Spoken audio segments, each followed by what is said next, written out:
मेरे साथ आचार्य राज मिश्रा भी जुड़ गए हैं, जिन्होंने ये भविष्यवाणी जनवरी में की थी। प्रोफेसर कपिल को आप देख रहे हैं, जो कि तर्कशास्त्री हैं, और हमारे साथ है कॉमोडोर एएस बहल हैं, दीपक बोरा हैं, एम्बेसडर, आप उनको देख सकते हैं। जय हिंद सर। मैं अपने मेहमानों पर आऊं उससे पहले मैं जरा ये जानना चाहती हूँ, राज मिश्रा जी, ये भविष्यवाणी आपने की जनवरी के महीने में, मैंने वो सुनवाई जिसमें आपने कहा कि एक बड़े नेता की हत्या हो जाएगी।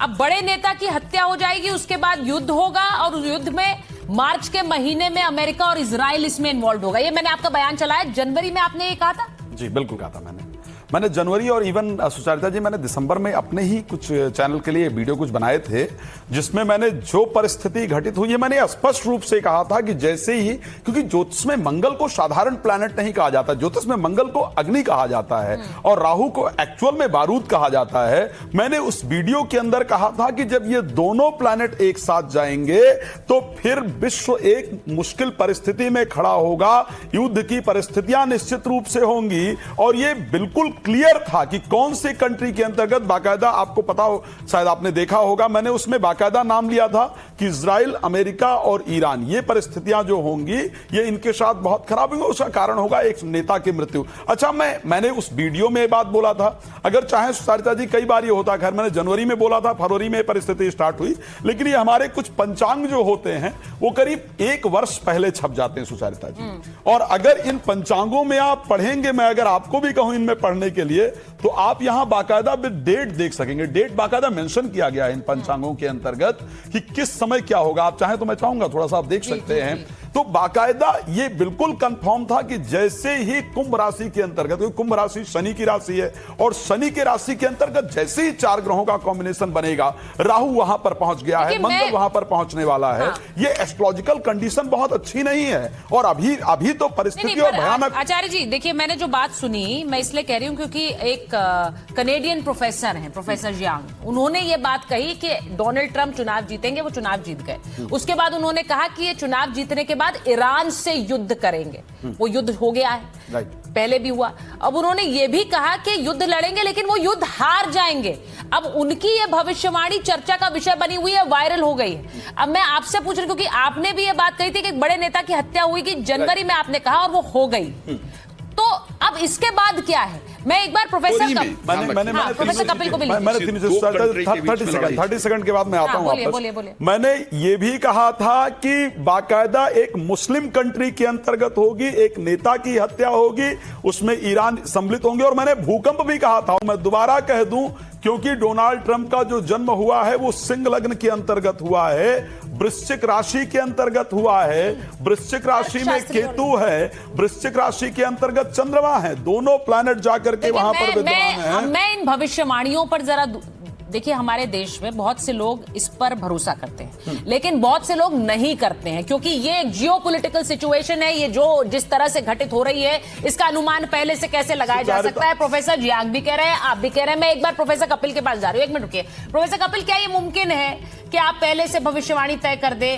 प्लीज तर्कशास्त्री और ज्योतिष जी को लीजिए स्क्रीन पर। मैं जरा चाह रही हूं कि बताएं, क्या ये मुमकिन है प्रोफेसर कपिल, जो ये भविष्यवाणी कर रहे हैं, इससे पहले प्रोफेसर जियांग ने की, वो तो सच हुई है? नहीं, देखिए, 2 बातें हैं, ये बिल्कुल मुमकिन नहीं होता।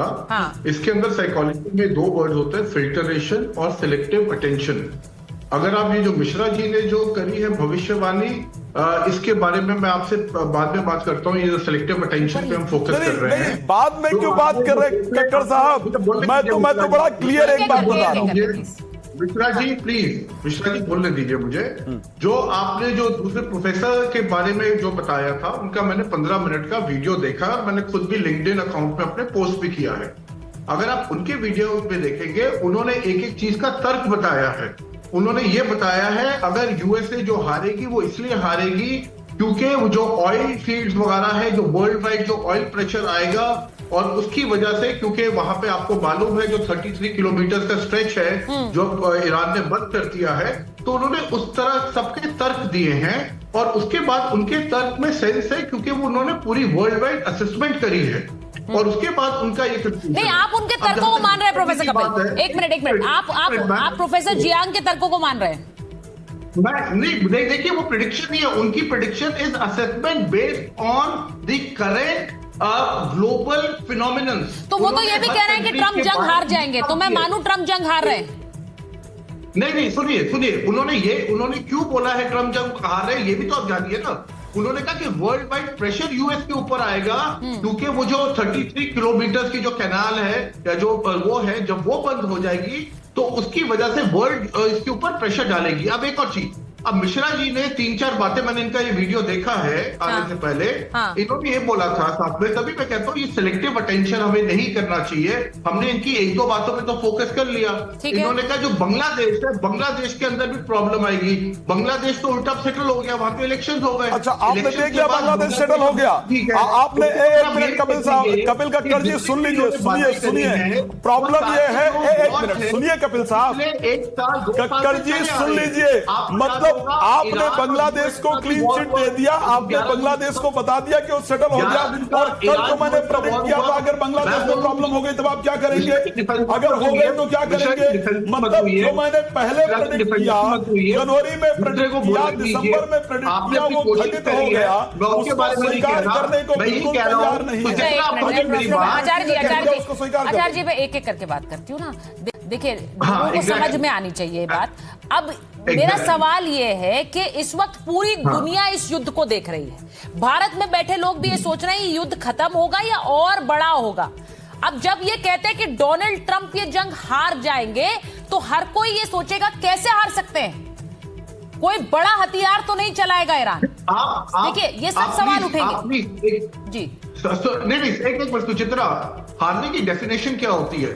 हारने की डेफिनेशन ये है कि जो regime change Donald Trump Iran में करना चाहते हैं वो नहीं कर पाएंगे। That is what is the meaning of loss. कोई अमेरिका तो नहीं हार रहा, अमेरिका में तो वो उनकी तो कोई रिजीम चेंज नहीं हो रही। ठीक है, डोनाल्ड ट्रंप तो देखिए, उन्होंने एक और भविष्य, आचार्य जी ने यहाँ पे ये भी कहा कि पाकिस्तान भी इस जंग की जद में होगा। आपने ये भी कहा था ना? हाँ बिल्कुल, मैंने सब कहा है और होगा। मैंने ये शब्द कहा था और ये होगा, मैं कंफर्म कह रहा हूँ। और मैं दोबारा इस विषय को कह रहा हूँ, सुन लीजिए, मैं डोनाल्ड ट्रंप पर सुन लीजिए। अब आपने बोल दिया, बोलिए प्रोफेसर कपिल, रुक जाइए, अब आचार्य जी बोल रहे हैं। हो गया। मैं दोबारा ये कह रहा हूं कि इसको बाकायदा नोट कर लीजिएगा, पाकिस्तान भी इस जंग में सम्मिलित होगा। मैंने पाकिस्तान, बांग्लादेश, ईरान, यूएसए और इस्राइल, इनको लेकर के पहले प्रेडिक्शन किया था। मैंने कहा था इन कंट्रीज में हालात खराब होंगे। मैंने पाकिस्तान के जंग की बात की थी और आपको याद होगा मैंने कहा था पाकिस्तान के अंदर भी लड़ाई होगी। पाकिस्तान, अफगानिस्तान ऑलरेडी लड़ चुके हैं। कपिल साहब चाहे तो उसको उठा करके देख लीजिएगा। ओके, और हाँ, आपने जो बात बोली है, मैं जरा उसको असेस इसलिए करना चाह रही हूं क्योंकि दुनिया भर में, एक मुझे याद है कि पहले भी बहुत सी ऐसी भविष्यवाणियां आई कि ये दुनिया खत्म हो जाएगी, ऐसी भविष्यवाणियां आई कि एक बहुत जलजला आएगा, एक बड़ा युद्ध होगा। तब से ये भविष्यवाणियां समय समय पर कभी सही साबित होती है, लेकिन डोनाल्ड ट्रंप को लेकर ये भविष्यवाणी कनाडा से लेकर भारत तक की जा रही है। मैं उस पर एक बार बात नहीं, एक मिनट आचार्य जी, मैं जरा ये बताना चाहती हूँ कि इस पूरे युद्ध में, अब अभी प्रोफेसर कपिल ने कहा कि हार की परिभाषा क्या होती है, तो जरा मैं चलाना चाहती हूँ कि इतना नुकसान इस युद्ध में उठा है अभी तक अमेरिका को, ये जरा समझाना जरूरी है। क्योंकि जिस तरह से पैसा बहा रहा है अमेरिका, सिर्फ 6 दिन का युद्ध है और अमेरिका के खजाने पर बड़ा असर डाल चुका है। ये जो आप 000 देख रहे हैं, इतना पैसा अभी तक स्वाहा हो चुका है। पहले 24 घंटे में आपको बताऊं, 6,871 करोड़ रुपए खर्च किए अमेरिका ने इस जंग पर, पहले 24 घंटे में। जो विमान और नेवल फ्लीट की तैनाती में भारी खर्चा हुआ, जो अनादोलू न्यूज एजेंसी है उसके मुताबिक तैनाती में 5,556 करोड़ रुपए खर्च हुए हैं इस युद्ध की तैनाती के लिए। युद्ध को लेकर अमेरिका के वित्तीय विशेषज्ञों का बड़ा दावा है। क्या दावा है? कि अमेरिका को 18,87,000 करोड़ तक का नुकसान हो सकता है। ये जो आप तस्वीर देख रहे हैं, ये जो आप 000 देख रहे हैं, 18,87,000 करोड़ का नुकसान हो सकता है अमेरिका को। 2025 में जो 12 दिन का युद्ध हुआ था उसमें भी भारी पैसा खर्च हुआ था। ईरान, इजराइल, अमेरिका ने रोज 34,000 करोड़ खर्च किए थे। सोचिए जरा, 34,000 करोड़ रोज स्वाहा हुए इस युद्ध में। तीनों को मिलाकर यह आंकड़ा 4 लाख, सुनिए गौर से, 4,15,000 करोड़ रुपए था। तो ये इतना पैसा स्वाहा हुआ और अब कहा जा रहा है आने वाले समय में क्या उससे भी कई गुना स्वाहा होगा। सवाल है अगर युद्ध लंबा खिंचेगा तो नुकसान किसे होगा, किसका पैसा स्वाहा होता जाएगा। मैं ये सवाल पूछ रही हूं। एक बार मैं सीधे एयर कॉमोडोर बहल के पास जा रही हूं। एयर कॉमोडोर बहल, बहुत सारी भविष्यवाणी आ रही है, ईरान जीत सकता है। एम्बेसडर वोरा और एयर कॉमोडोर बहल को स्क्रीन पे लीजिए प्लीज। मैं आपसे पूछ रही हूं, क्या अमेरिका इस वक्त इस स्थिति में है जो आपने शायद सोचा नहीं हो? 6 दिन के बाद भी वो मिसाइल टेस्ट कर रहा है, 6 दिन के बाद भी वो कह रहे हैं हम तो 15 आउट ऑफ 10 देंगे, लेकिन इसी के साथ साथ वो अभी भी शेकी ग्राउंड पे है। सुचारिता जी, धन्यवाद मुझे बुलाने के लिए और इतनी इंटरेस्टिंग डिबेट के लिए। अगर मैं कहूं मेरे वर्ड्स के अंदर, तो ट्रंप साहब अब का बैटल ऑफ वाटरलू, ये वाला बैटल्स जो होंगे। और वाटरलू क्यों कह रहा है? जो नेपोलियन बोनापार्ट ने 1815 में जो लड़ाई लड़ी थी, जिसमें वो हार गए थे प्रशिया से और ब्रिटिश फोर्सेस के बाद, तो उसके बाद से ये वर्ड का इस्तेमाल किया जाता है, बुरी तरह हारना। लेकिन यहां पे जो मैं हारने की बात कर रहा हूं ना, वो हारने की, मिलिट्री हारने की बात नहीं कर रहा। वो डिस्ट्रॉय कर सकते हैं ईरान को, वो डिस्ट्रॉय कर सकते हैं एक एवरी स्ट्रक्चर को। एक छोटा सा एग्जांपल दूं कॉस्ट फैक्टर का, जो आपने इतनी अच्छी तरीके से बताया था। मैंने कैलकुलेट किया 2,500 ड्रोन का इस्तेमाल अब तक एज ऑन टाइम हो चुका होगा।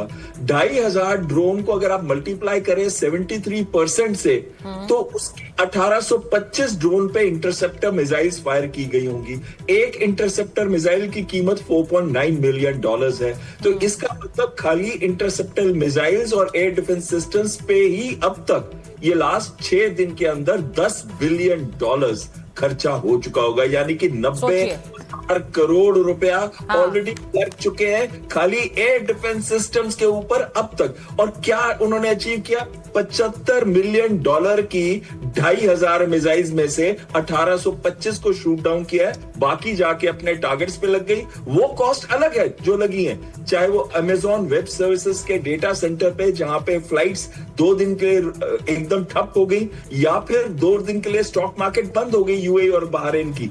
और साथ में या तो रिफाइनरी, अरामको रिफाइनरी, सोचिए कितने $मिलियन खर्चेंगे वो लोग उसको ठीक करने के लिए, या फिर एलएनजी का प्लांट। मैं एक बार, आप जो बात बता रहे हैं, ये नुकसान अमेरिका को झेलना पड़ेगा। सिर्फ अमेरिका नहीं, क्योंकि अगर खाड़ी देशों में ये नुकसान झेलेंगे वो देश, तो उसका नुकसान तो बाकी देशों को भी झेलना होगा, क्योंकि तेल यहां से आता है। सबसे बड़ी बात यह है कि तेल की धार यहीं से है। मैं एक बार जरा दिखाना चाह रही हूं तस्वीरें कि किस तरह से आजादी स्टेडियम पर आज हमला किया। वो तस्वीर जरा चलाइए।